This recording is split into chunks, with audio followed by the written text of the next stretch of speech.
Là où on s'est arrêté la séance précédente, je rappelle que nous avons démontré une expression fort importante qui est celle de la densité de flux qui a été donnée en fonction de la densité de flux de diffusion, plus un second terme qu'on appelle le terme de transport qui correspond à la convection massique. Une fois qu'on a fait ça, maintenant nous allons voir un peu de plus près la loi qui gouverne la diffusion massique.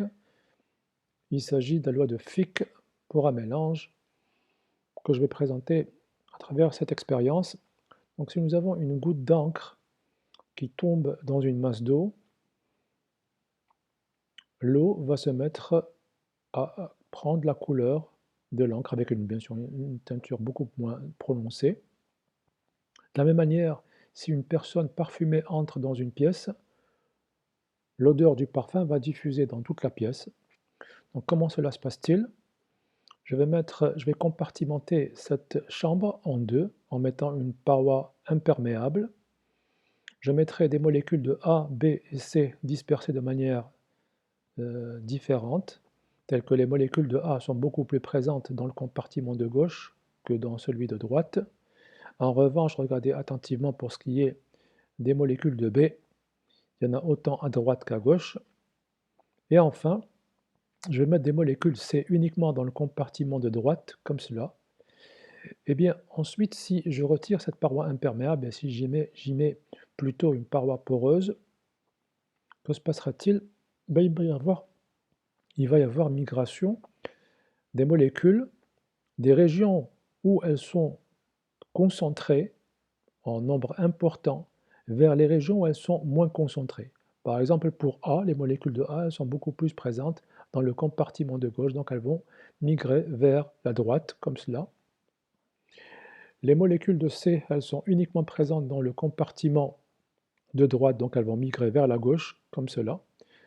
Et comme on l'a dit, puisqu'il y a autant de molécules de A dans les deux compartiments, la vitesse va être égale à 0.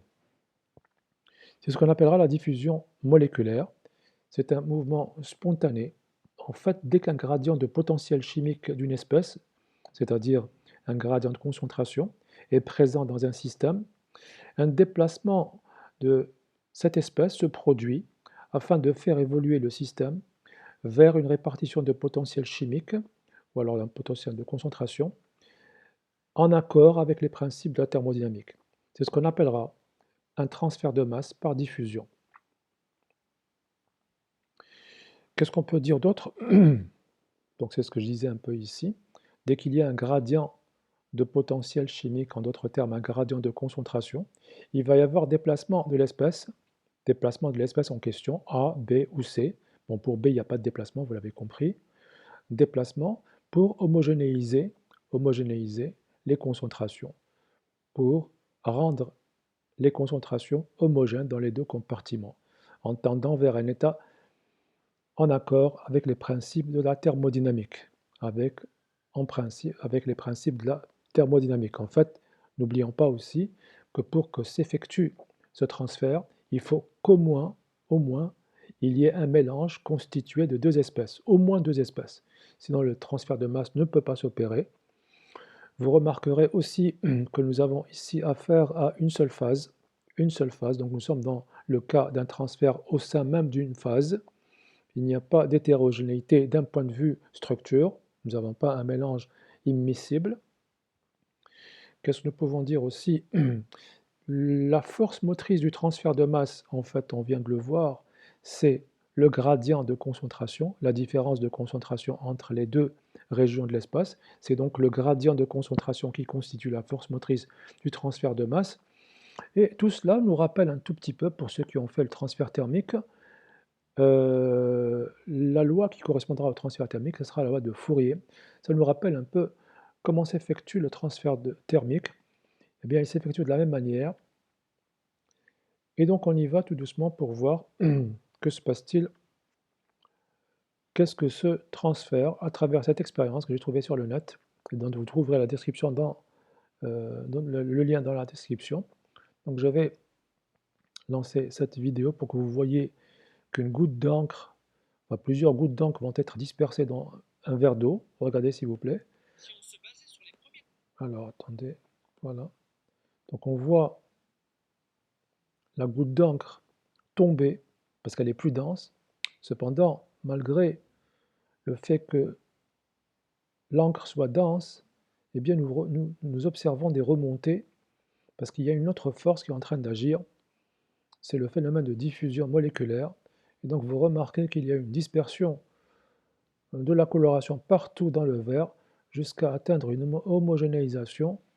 Donc ici, il y a eu une accélération du temps pour pouvoir répartir de manière uniforme la goutte d'encre dans le verre d'eau. Donc vous avez vu que la pesanteur à elle seule n'a pas pu retenir le soluté au fond du verre. Il y a un deuxième phénomène qui a fait que les molécules d'encre ont migré depuis le fond vers et se sont dispersées dans tout le verre. Voilà, nous allons à présent essayer de résumer un peu ce que nous sommes en train de voir. Nous avons dit que dès qu'il y avait une hétérogénéité qui se présentait dans un système, eh bien, il y allait avoir un transport de cette quantité, de ce matériau, de cette substance, des régions où elle est présente en grande quantité vers les régions où elle est présente en moindre quantité, en des quantités moindres. Enfin, tout cela afin de minimiser les différences de concentration dans tout le compartiment, c'est-à-dire homogénéiser les concentrations. Maintenant, le responsable de ce mouvement aléatoire, c'est l'agitation thermique ou bien les impacts de collision. Les impacts de collision. Donc à chaque fois, retenons ça, qu'il y a un déséquilibre de concentration, c'est-à-dire un gradient de concentration de l'espèce A ou C dans notre cas, eh bien il va y avoir une migration de l'espèce en question des régions où elle est présente en de quantités très importantes vers des régions où elle est présente en des quantités moins importantes.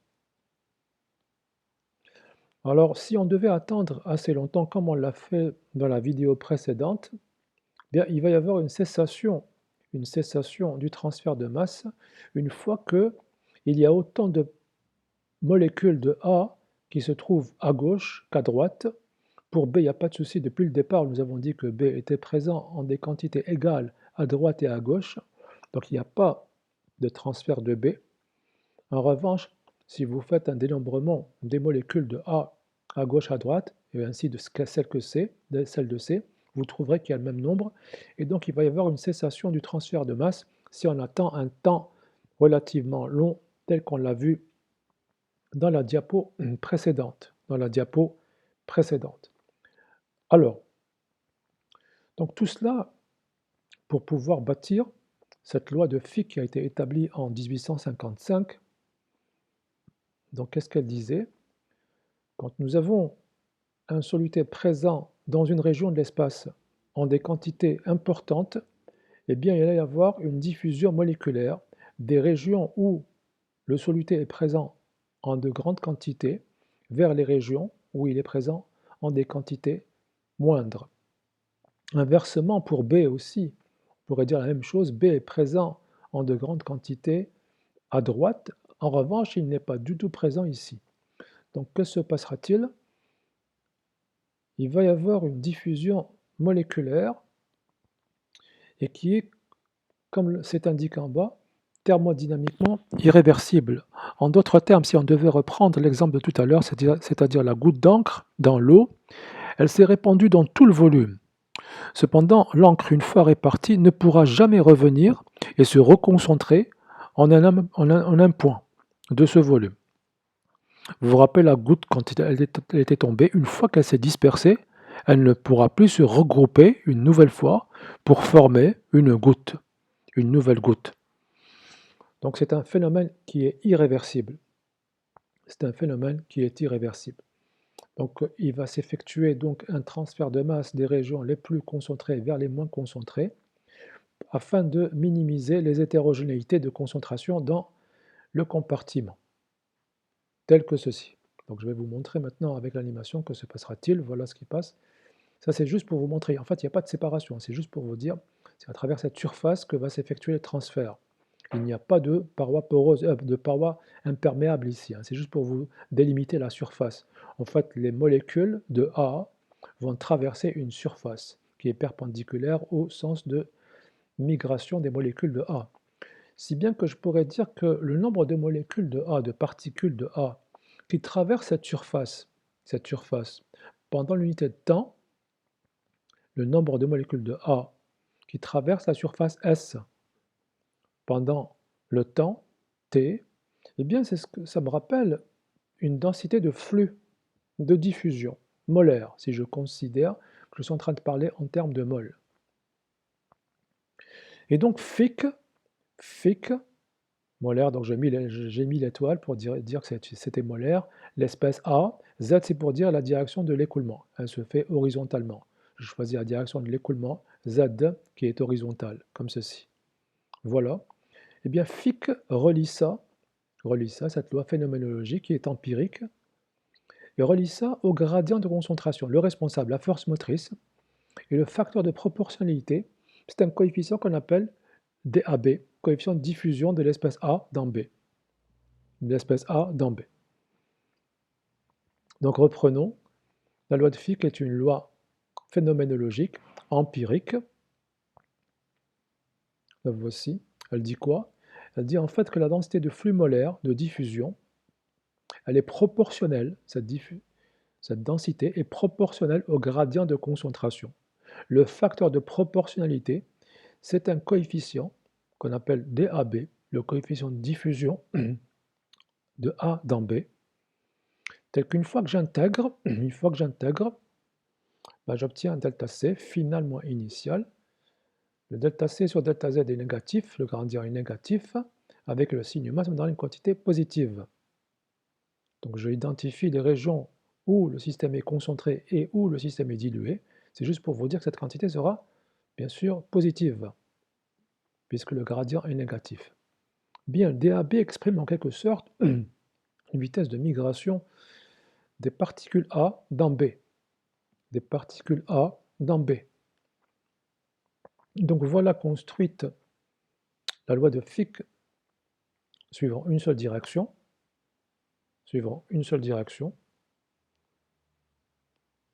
Nous allons maintenant reprendre un peu pour reparler de ce gradient de concentration que voici. Donc, sur une distance Z, la concentration a varié entre deux valeurs. On appelle ça donc dC1 sur dZ, mais en fait, dans un cas général, ça représentera le gradient de concentration. Donc, que pouvons-nous dire? Plus les homogénéités, les hétérogénéités, on va dire pour être plus simple, elles sont présentes, eh bien, si les régions où le soluté est très concentré est proche des régions où il est moins concentré, eh bien, il va s'établir un gradient de concentration qui sera grand, en fait, qui sera élevé. Tout dépend de la différence de concentration qui existera entre les deux régions.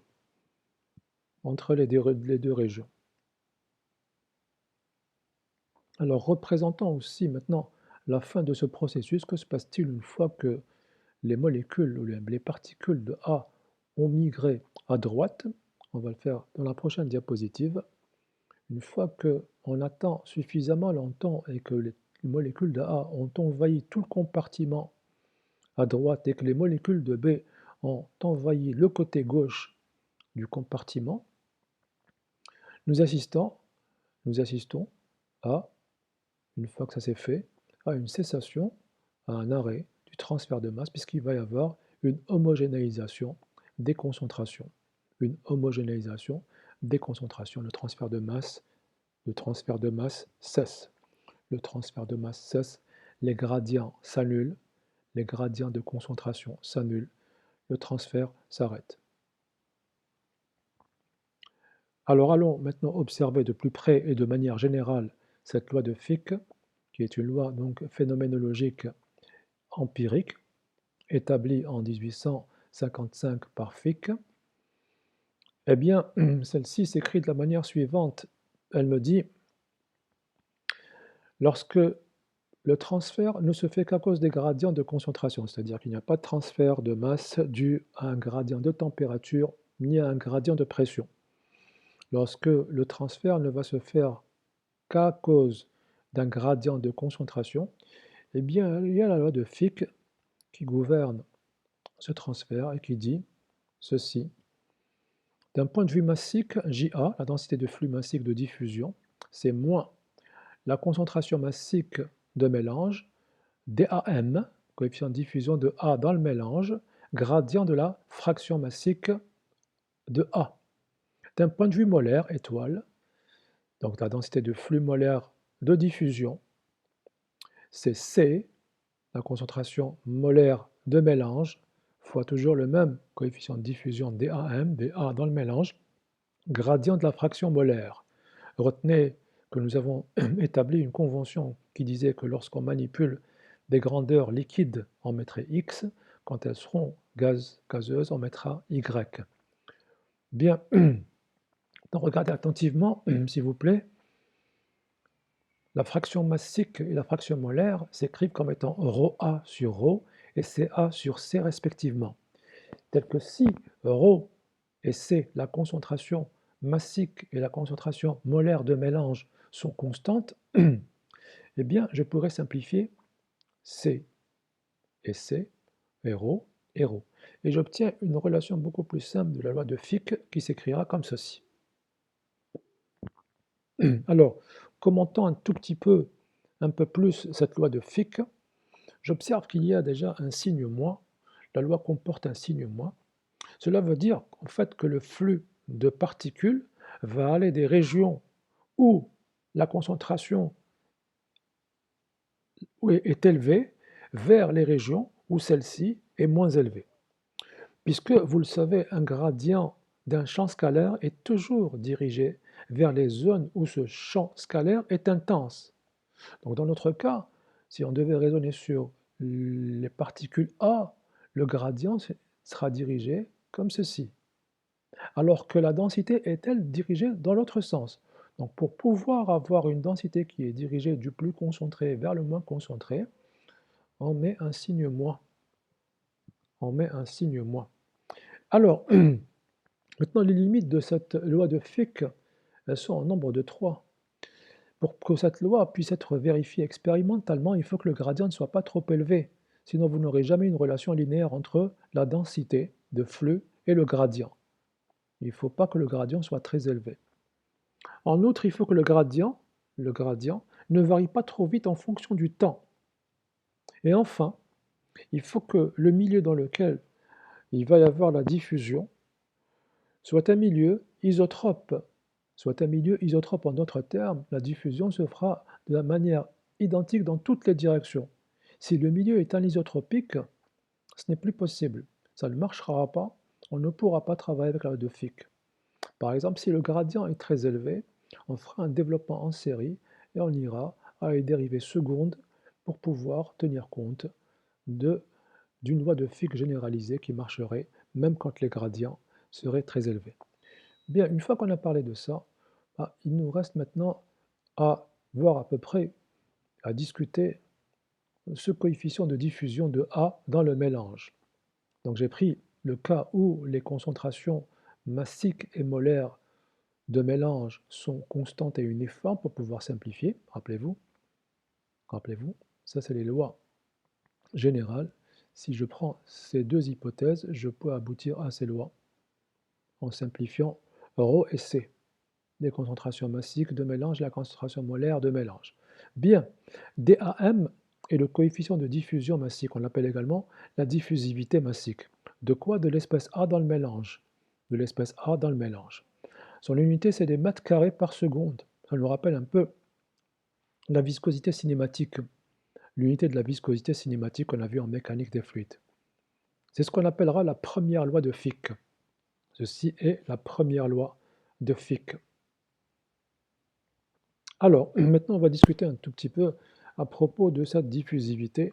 On l'a compris, c'est quelque part l'équivalent de la conductivité thermique, qui exprimait l'aptitude d'un milieu à transmettre la chaleur.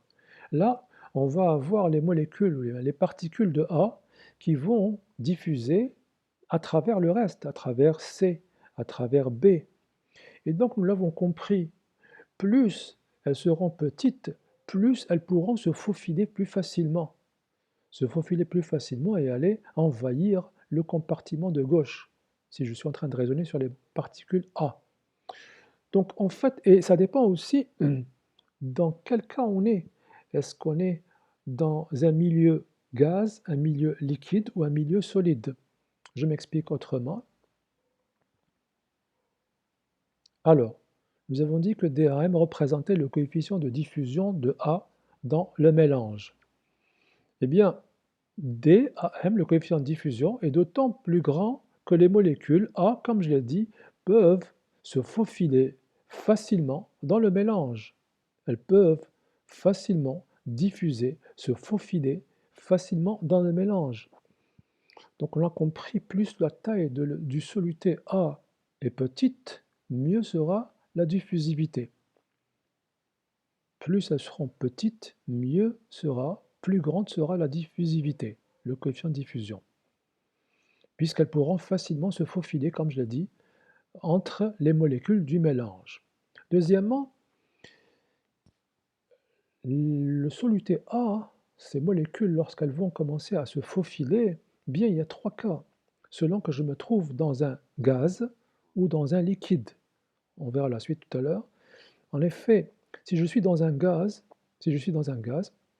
vous le savez, le libre parcours moyen est très grand dans un gaz, si bien que